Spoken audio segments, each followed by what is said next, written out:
Vincent Van Gogh, people told him, you can't be a great painter, you only have one ear. You know what he said? I can't hear you.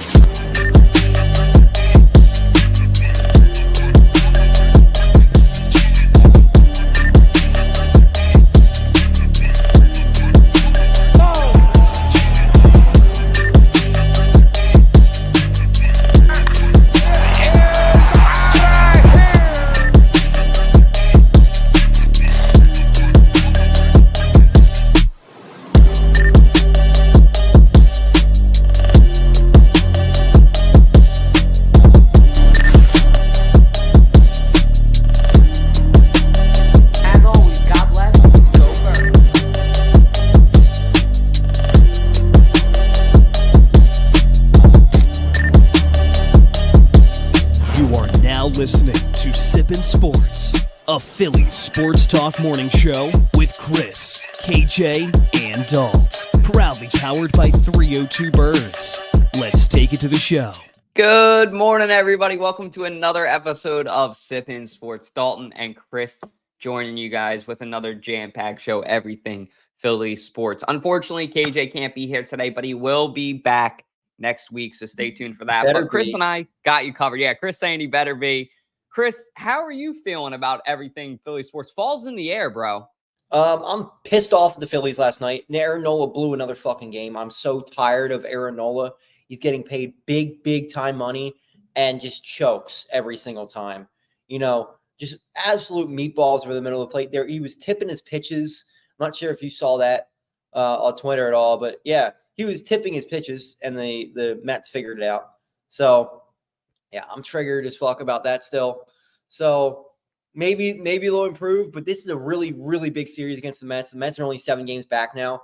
So, the Phillies kind of have to, keep the stuff going, or else they could find themselves losing the division here real quick if they don't, pick their shit up. Well, with that being said, I mean, you pretty much laid into it. So, I know we were going to do some injuries first, but why don't we just go ahead and address the elephant in the room? Everybody wants to talk about it. Were there three home runs last night, like 3-run home runs? I think there was 2 3-run home runs. I think they lost 7-1. No, dude, they had another one at the end. I swear to God. I turned it off after the second Nola home run. I said, okay, it's over. Aaron Nola sucks. But it might have been 3-3 home run.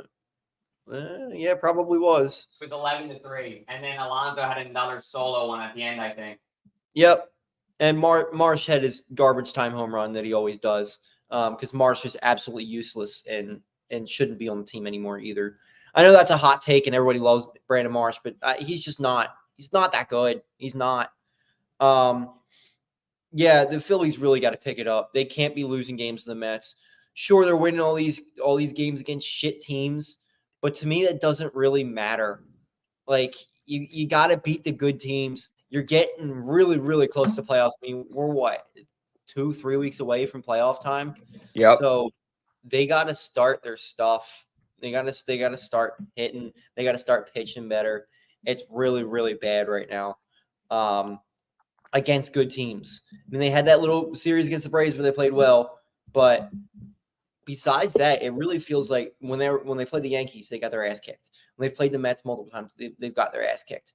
So how do they play against better teams hasn't really shown up yet.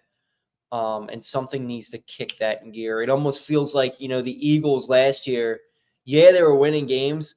They really weren't beating good teams. And when they won, they were barely winning. So now a lot of that has to do with the injuries, which we're going to touch on here in a second. But yeah, they've been a mess.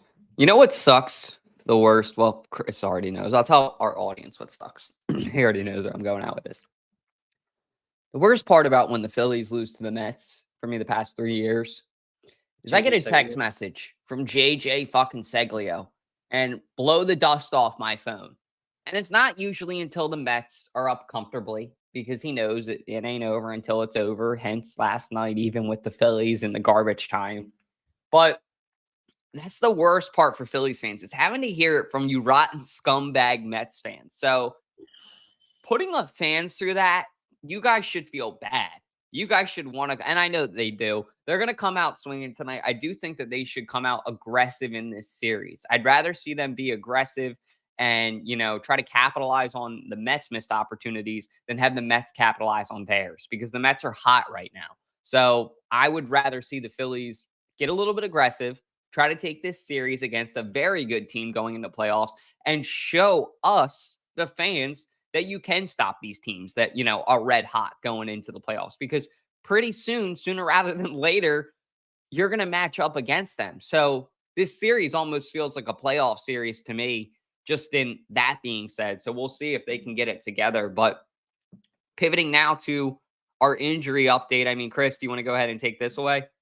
Yeah, I mean, it's brutal right now. They got, Bohm is still out, which is bad enough as it is. Apparently, he's going to start a rehab assignment, which is really good because they need him back. Starting third baseman in the All-Star game, you need him back. But then his backup, Edmundo Sosa, is also hurt. Then you got your left fielder, Hayes, who they traded for, is hurt. You got Spencer Turnbull is still out. So, there's a lot of guys who hopefully are coming back soon. But they need some of these guys back. They just don't have any depth right now. You can manage Bohm getting hurt for a couple weeks, but Sosa behind him getting hurt, and then you got Hayes out too. It's just piling on. And I mean, Real Muto, I think he's finally back, but he was out for a while. These injuries are really starting to catch up to him, and hopefully they can get healthy a little bit. And we were talking about that bye week last week. This is where that bye week really, really helps them, is with these injuries. They get a couple more days to recuperate and just take it easy. That might propel them into that next round. But man, it would be really, really good if they got Spencer Turnbull back. But I don't know. He would be really useful. Really, really. I know useful. A lot of fans are saying that they want Turnbull back, and we'll see what the Phillies decide to do with this lineup. I mean, I know now they're going to try to trim down as many pitchers as they need, but when Turnbull played this year, he was amazing. And the one thing I also wanted to highlight last night, I mean, Nola was great as far as strikeouts go, but when it comes to winning and losing, I was going to point out in September, they said on the broadcast 10-18 in September. That is insane. And now I guess it's 10-19. And his ERA, I think it might have been throwing a no-hitter until the fifth inning. Yeah, he was insane until then. But it's when it rains, it fucking pours. You know what I mean? And that's the problem. So, and before it was solo home runs earlier in the year. Now it's being 2- and 3-run home runs. That you're going to lose games. You can give up a solo homer or two. You start giving up 3-run home runs, you're not going to win the game. And it truly, truly played out last night. I mean, they just got crushed by. I guess the Mets are hot right now. The Mets are playing well, but the Mets are a team the Phillies got to beat. It's a team they just got to beat. It's a rival. You got to beat them, bury them, win this division, and rest up. But I have a feeling they're going to string it out, and it's going to be the last couple games of the year. We're going to see, okay, who's going to win the division. That's how it is all the time. They got to make your blood pressure go, right? Every time. Now, let me ask you one more question, Chris. Is there anybody that you're a little bit nervous about heading into the playoffs on the injury report? Anybody that you're actually excited about coming back into the lineup because you feel like they'll give this team a spark? I'm worried about Bohm.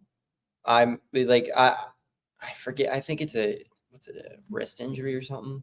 Mm-hmm. Forget what the injury, but wrist injuries are really bad. I know that's what Harper's dealing with right now, and Bohm's got a hand injury, which hand injuries for hitters are just brutal. So we got Harper. Harper's really starting to hit well right now. No homers, but he's starting to hit doubles, and I think his average is back up to 289. So he's starting to play better. But man, without these two guys, Bohm was a really big part of that lineup most of the year this year, and so was Harper. They both seem to just be out right now. I mean, Harper's playing, but until this last week here, he's been like garbage. I think he's starting to feel a little bit better, which they need. And I don't know if something happened with Turner last night, but he also got pulled from the lineup at some point. So hopefully he's not hurt too. If Turner's hurt too, good Lord. Call it quits. Yep. Jesus Just Christ. Yeah. flag. We get White invested flag. so much every damn year. But the one thing I'll say too about Bohm's hand injury, I heard this on WIP. I think this was a week or two ago. He said in his own words, it felt like somebody was mashing his hand with a hammer every time he swung. So that is not really what you want to hear on an injury update. Now, hopefully it's getting better. I know that, baseball and sports should have some of the best doctors, orthopedics, surgeons in the world. But man, that does not sound pleasant. Pivoting now to something that does sound pleasant. We just wanted to get this sad part of the show out of the way in the beginning. Now we can hang out on the good stuff. But your guy, Chris, Saquon, I'll sing it for KJ. Saquon. I mean, offensive player of the week for NFC. That's quite the honor. Yeah. Hopefully it's not his only one this year. I think we're chasing a Y at the end of that OPO instead of a W. But we'll see. I mean, again, I don't want them to overuse him. I want him to be winning offensive player of the week in the playoffs, not, week one. I mean, obviously it's nice to have, but I'd like to see them put in Shipley more, put in Gainwell more, unless they have to use Saquon to win, which I don't think they do. Because we saw them last year, they were able to play fine without Saquon until the end of the year. But that's when you need Saquon the most, is towards the end of the year. So keep him healthy, keep him playing well. He's one of the best running backs in football. Everybody knows that. But throw in a little bit more Gainwell, throw in a little bit more Shipley. Because I think those three as a group is better than just Saquon. I like that. I think Saquon Barkley really brought something to this offense. But with that being said, football is a violent sport. You got 17 games to play now. There's a reason that they're trimming down on the preseason. So longevity becomes a big factor. And I think I talked about this with Jack on our Eagles postgame show last week, but we basically said along the lines of, we don't want Saquon taking the ball 22 to 25 times a game until we get to January, until we get to the playoffs, because the reason is, save him for then. Until then, I would like to see him in the ballpark of anywhere from 15 to 20 between like dedicated, drawn up, receiving back plays, rushes, everything. Total takes 15 to 20 a game. And I think he can handle that. And then, like Chris said, let some of the younger guys develop, like Gainwell, like Shipley, who's been so fun to watch. But when you think about like, okay, let's get these guys in here, let's get them time. You're also preparing for the worst too, which I hate to say that, but if something, God forbid, ever happens, you don't want these guys to like not play at all. Yeah. There's no doubt about it. Saquon's going to miss at least 2 or 3 games this year. It's just what running backs do. Running backs miss games every single year. You just hope it's, towards the beginning of the season or the middle of the season as opposed to playoff time. So if you can manage that a little bit here with Saquon and make sure that your running backs are prepared when he is out, that's the key here. You get Gainwell and Shipley playing well, and then you can hold on to Saquon being out for a couple games or something like that. Yeah, I mean, the way that Kellen Moore has drawn up this offense for Barkley and for the entire offense with motion, I think I saw a stat, something like around 70% of plays that the Eagles ran contained some kind of emotion. Like, hallelujah, praise the Lord. It's so great to see, because we've been. And also, I think it caused some confusion for Jaylen Herz at times, though. It does, but I agree with that. But I'll say this: they got the job done. They won. They'll get better as they go, because the more that Jaylen Herz understands it, the more that I was told that all last year too. I was told that all last year. They're going to get better. They're going to get better. They never fucking got better. Get ready. I have a good feeling this year. I have a good feeling. But it all starts with the middle linebacker position. I'll go ahead and jump into this one first, but I don't know if anybody saw Nakobe Dean was named the starter by Vic Fangio. Vic Fangio flat out even said, if Devin White is healthy, it doesn't matter. Nakobe's our guy.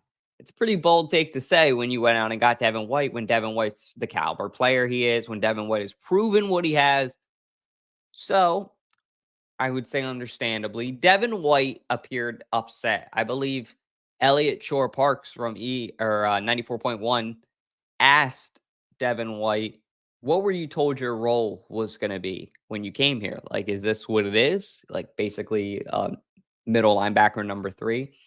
And he had an answer along the lines of, you need to go ask him. Like, you need to go ask Sirianni. Oh, that's not good. But I will say this. Eagles fans and Eagles linebackers need to understand that there can be a lot of takes to go around in the middle linebacker room. They all are good at different things. You know what I mean? So just because one guy may be the starter on the depth chart doesn't mean mentally you need to let that do something to you. The Eagles need to have the same mindset that they had at linebacker almost in 2017. I was thinking about it last night. Michael Kendricks, Nigel Bradham. None of those guys were pro ballers. You know what I mean? Like, but they were all very good at one thing and they knew what their role was on the team. And that was why it worked. Bradham was the guy who could be the run stopper. He could also get a sack. Michael Kendricks, great in coverage. So when you think about that kind of aspect, hopefully this team can have the maturity and the mindset to where they can all kind of say, okay, this is what the team needs me to do. And I'm going to do that. I do think that they will.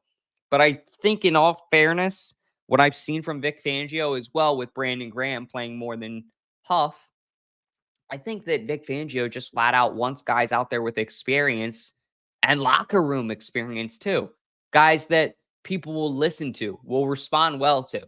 So I actually give Nakobe Dean his flowers on this. I give him credit. I think he earned it. I don't think it's being given to him just because experience. I do think he earned it. But I'll say this as well. This is your opportunity. It's not going to last forever.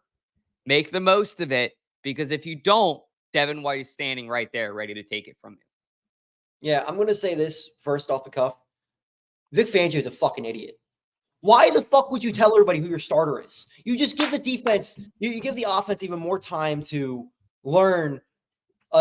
Like, okay, Dean's got this, White's got this. Now you know exactly who's playing there. Why would you tell everybody who the starter is?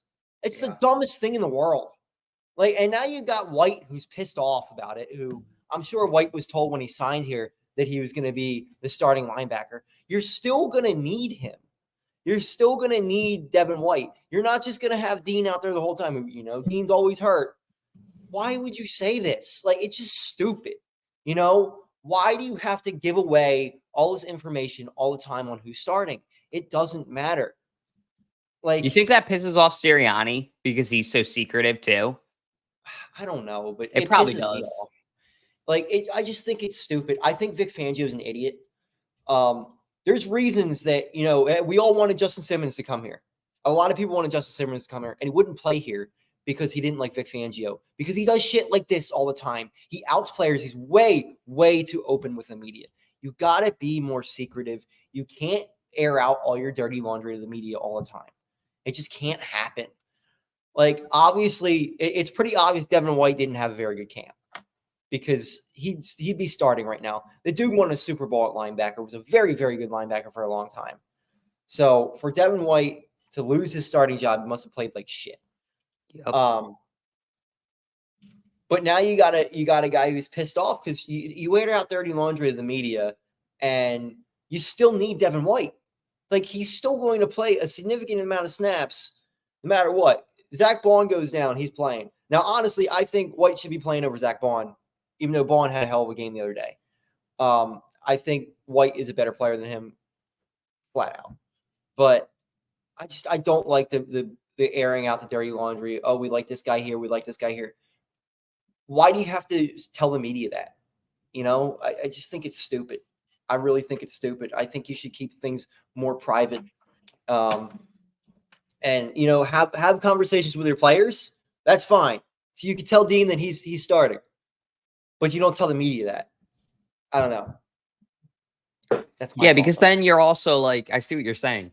you're also like alley-ooping then Devin White to deal with further bullshit off the field, which is just going to rub him the wrong way. Then you got people like ESP who are sitting right there ready to ask the question, well, how does that make you feel? You know what I mean? Like, and it just becomes a thing then. So I definitely understand that. I definitely get that. And no disrespect to ESP either. He's just doing his job reporting on it. If it's anybody's fault, it's really Vic Fangio's fault. It's Vic Fangio from the start 100%. for putting it 100% in motion. You're right. Like, because you can't, especially with the Philly media, week you to can't week put this too, shit with out as here. close as these guys are. And I don't know that he even said anything about Zach Bond. And it's like, cool. Now you're overlooking the best tackler in the NFL. Like, you know what I mean? Like, you're just killing 3 birds with 1 stone when you really think about it. It's like, dude, just shut up. Like, that's the only thing that Vic Fangio should do right now. And I really think now, like you said, if you were upset about it, think about it. You're a fan. This is Nick Sirianni's baby, this team. He's probably livid. He's got to be. He's got to be. That's my take. But I think Vic Fangio is only here for this year. I think he's fired or finds a new job somewhere else after this year. Just like he was only in Miami for a year. Yeah. I mean, we'll see. Hopefully we get him on a high note and his old ass just wins a fucking Super Bowl with us and then we fire him next year. That's my hope, because I think if they don't do it this year, dude, they're toast. But that's a take for a different day. Moving along now into our next topic. We have a humongous game coming up on Monday Night Football. Not only are the Philadelphia Eagles debuting at home, but also, we'll just get into this as well. Jason Kelce, man, going to be making his home debut on ESPN. I'm pretty sure that they're going to be going live. Nick Foles, BDN, is retiring. There's going to be a lot of legends in the link on Monday night for this Atlanta game, which we'll get to in a second. But I want to talk about Kelce for a second. I mean, this is going to be awesome to see him in his home atmosphere. Broadcasting comfortable. I know that he forgot his fucking clothes week 1. So it's going to be great to actually see him in a fit that he picks. But seeing him back home, seeing him doing what he loves with the people he loves, his home team, interacting with the fans, it's going to be a night to remember. Like Chris also pointed out, Nick Foles, are they retiring his number yet? Or they definitely have to at some point? I don't think they're retiring his number. I think it's just his like game, Wall like of Fame ceremony or something like that, or something like that. But to beat Atlanta, Jaylen Herz needs to play clean football.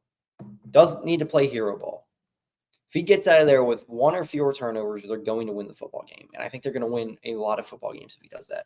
Now, if he starts throwing the ball across his body in the red zone, they're going to lose. You just can't make mistakes like that in the NFL. They got away with it last week. The Packers made mistakes too, but you can't make those kind of mistakes. Now, I don't know how good of a team Atlanta is. I don't like Kirk Cousins. I think he's not that good of a quarterback. But Kirk Cousins is also one of those quarterbacks who would just rip you apart if you play the soft coverage that they've played in the last few years, which I noticed wasn't as bad last week with the soft coverage. But it's still, you can't let him get in rhythm. And I feel like the Eagles let guys get in rhythms way too easily. So beating Atlanta is simple. Take care of the football and force Kirk Cousins to make mistakes. It's how I think. The thing I'll say, too, is Jaylen Herz needs to just play his game. He needs to get back to that. He needs to get back to playing his game his way. I got to give Bill Colarulo credit from 97.5 The Fanatic. He brought up a good take, actually, yesterday that the Philadelphia Eagles were 10-1 in their start last year, and Jaylen Herz ran the ball 10-plus times those games.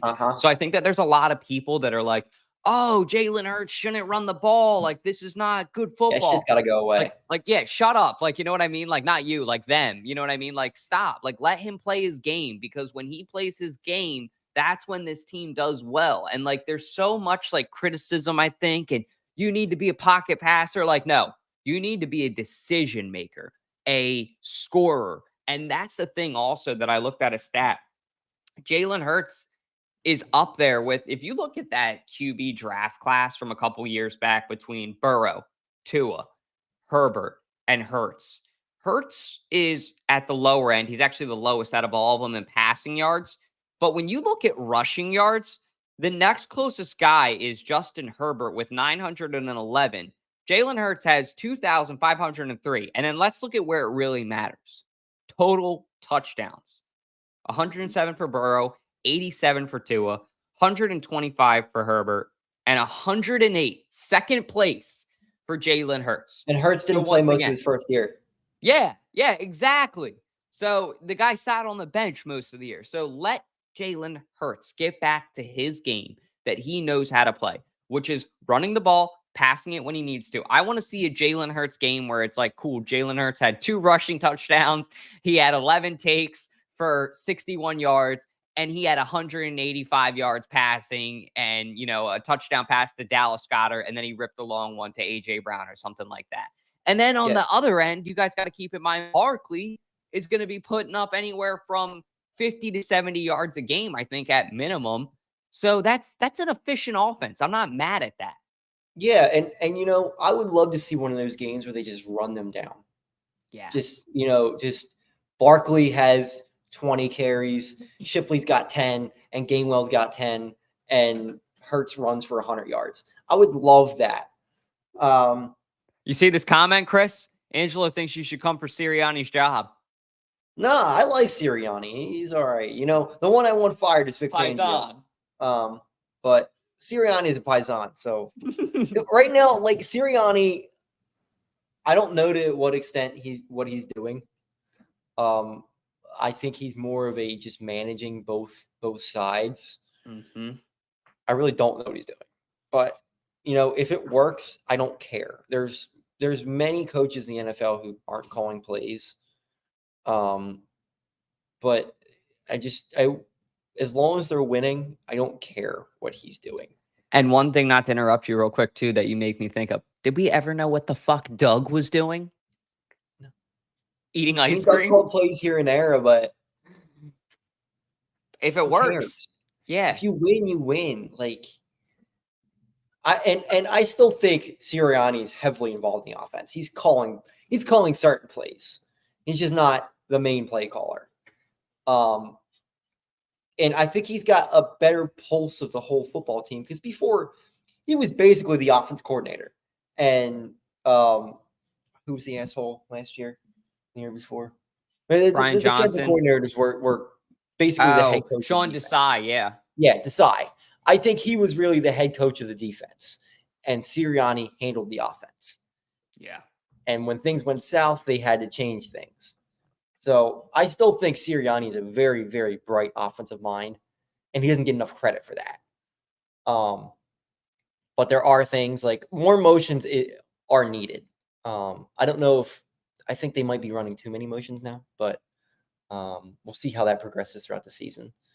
Yeah, like teams are going to see that. That's a good point. Teams are going to see that on film. I mean, this week the Falcons should look at that on film. If Falcons fans are looking at this video saying how to beat Philly, watch motion. Like I said, I mean, 70% of snaps. But that's the thing about Kellen Moore that I really like is I think it's actually smarter that they brought a younger guy in because these younger guys are ahead of the curve. They can adjust, especially on offense. Like defense is a little bit different. Defense, I don't want to say like have like certain spots where you fall, but it's not seen. Like you can have those mistakes and make up for it on other plays. Offense, you can't have a shitty game, you know what I mean? And win a lot of times, especially in the NFL. So we'll see. Tony Lamont, where we at? I wish that you could call into this show, man, so I could roast you with that AI profile picture, probably sitting in your mother's basement. Oh! But yeah, seriously, this Atlanta game, I mean, it's going to be a lot of fun. This tailgate's going to be insane. The fans are going to be going crazy. Jason Kelsey is going to be going crazy. I'm going to be going crazy. I don't know what lot. I believe the D lot, and then we'll be moving around. So if any of you guys are going to be there, tailgate and come hang out with us.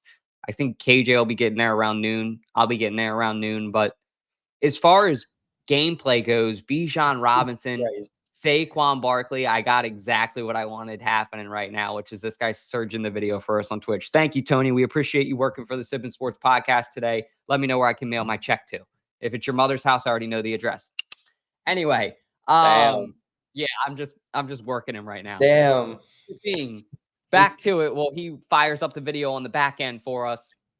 I do really want to see Saquon Barkley have a good game because Bijan Robinson, I think, is going to have a big bounce back game. He had an okay game against the Steelers, but he didn't get that touchdown that I wanted. So I would really like to see Barkley come out swinging because the Eagles facility also has a lot of respect for Bijan. They were talking about this week. They almost drafted him, as we know. So I think he's going to come out with almost a chip on his shoulder, wanting to show Philly like kind of what they missed out on, if that makes sense. Yeah, I mean, it was drafted before their picks. So I don't know what they missed out on. But I think Jalen Carter was a fine pick last year. And I think Jalen Carter is going to be the one who's tackling him a lot. Jordan Davis looked really, really good last week. You know, you got a lot of people who keep trashing Jordan Davis, don't know what Jordan Davis is. Jordan Davis is a run stopper. The problem with Jordan Davis is they didn't have a linebacker behind him the last year. And you see Jordan Davis creates a hole, kind of like an offensive lineman creates a hole for a running back. Jordan Davis does the same thing, but for the linebacker to make a tackle. So now we have a linebacker who's actually going to make the tackle. So Jordan Davis is going to look a lot better this year. And I expect more of the same. That Atlanta has a good offensive line, but I just expect that at defensive line to have their footing this time. No pun intended, because that field last week was awful. And I think your edge rushers are going to be a little bit better too. I don't know. Kyle Pitts worries me. Because they don't really have anybody who's going to match up well with him. Even if you put Gardner Johnson on him, Kyle Pitts is going to cause you fits because he's so big, he's so fast. But defensively, yeah, I mean, just they got to create more pressure. That's more anything. Yeah, they gotta. I mean, Josh Huff. I said it, not Josh Huff, Bryce Huff. I'm used to that as an Eagles fan. You know who's struggling with it too, and he's got me saying it? KJ.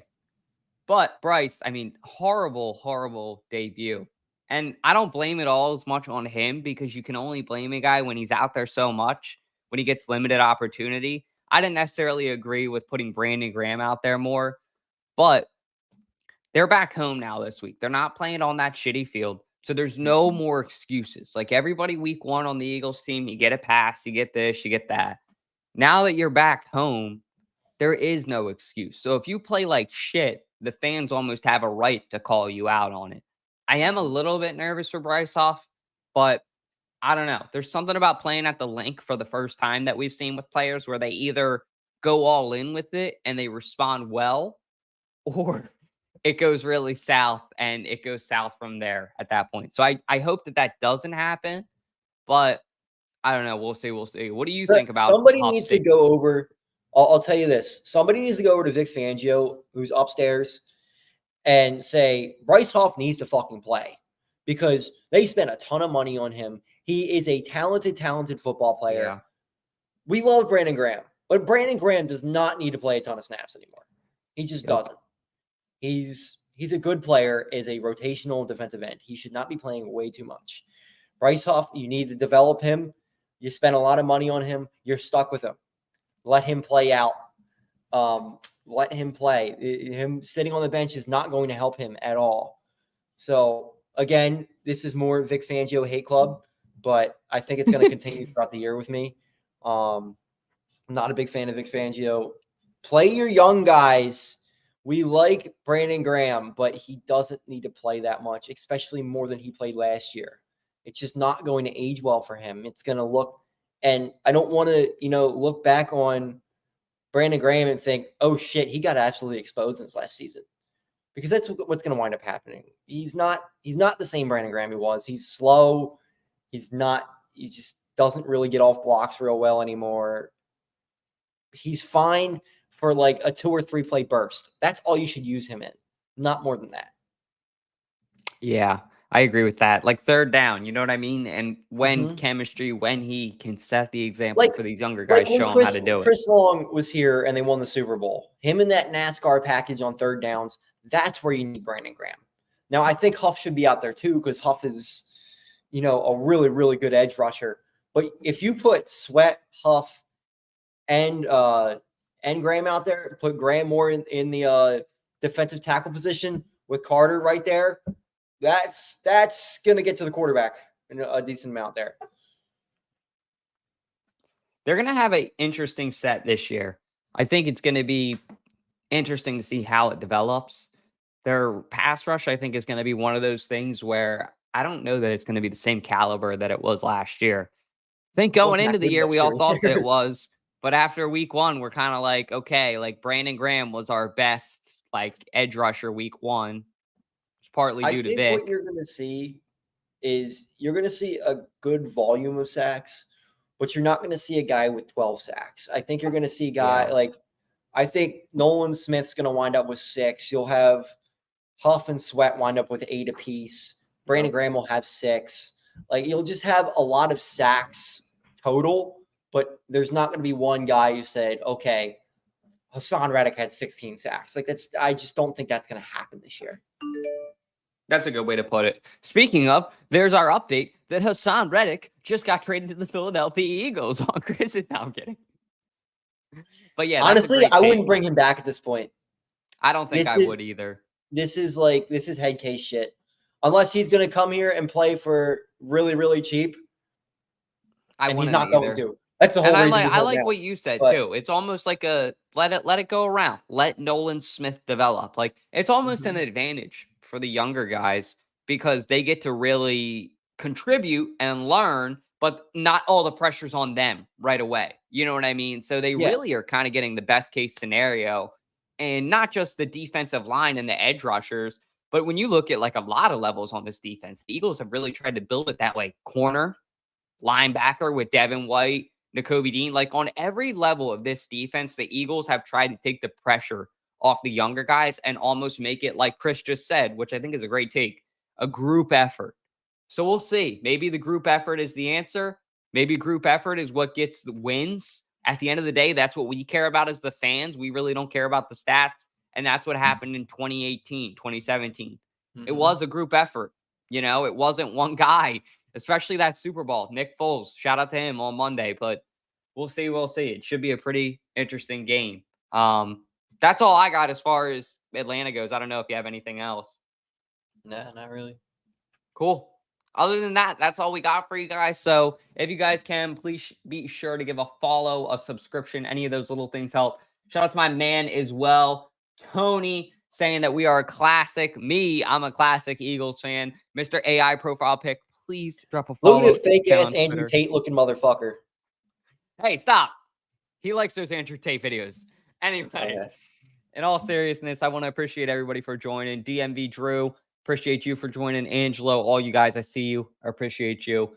And we'll see you guys Monday, hopefully at the tailgate. Other than that, hope you guys have a good weekend. As always, God bless, go Birds, and please be sure to give us all a follow. You can read them at the bottom. Take care.